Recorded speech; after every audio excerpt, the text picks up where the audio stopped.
नमस्कार, मी पंजाब डक हवामान अभ्यासक मुक्काम पोस्ट गुगळी धामणगाव तालुका सेलू जिल्हा परभणी।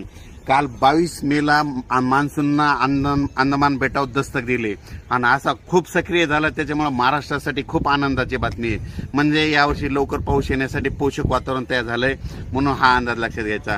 आज आहे 23 मे 24 आणि 25 दरम्यान महाराष्ट्रामध्ये म्हणजे सातारा, सांगली म्हणजे पश्चिम महाराष्ट्रात कोकणपट्टी भागामध्ये या 3 दिवसामध्ये पाऊस पडणार आहे, म्हणून हा अंदाज लक्षात घ्यायचा।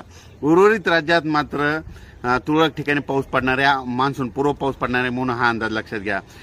परंतु हे करत असताना सांगू इच्छितो की आता पाऊस म्हणजे पावसाळा जवळ आलाय आणि पाऊस कधी येणार आहे आणि शेतकऱ्याची सगळ्यांची आशा लागली आहे। तर मग शेतकऱ्याला सांगू इच्छितो आता म्हणजे 30 आणि 31 मेला काय होणार आहे, मान्सून म्हणजे केरळमध्ये दाखल होणार आहे, म्हणजे केरळला सक्रिय होणार आहे।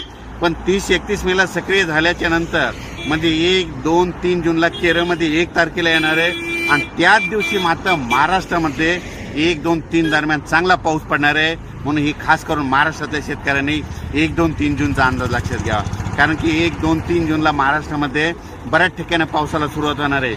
मान्सून केरळात येणार आहे 1 तारखेला, पण पाऊस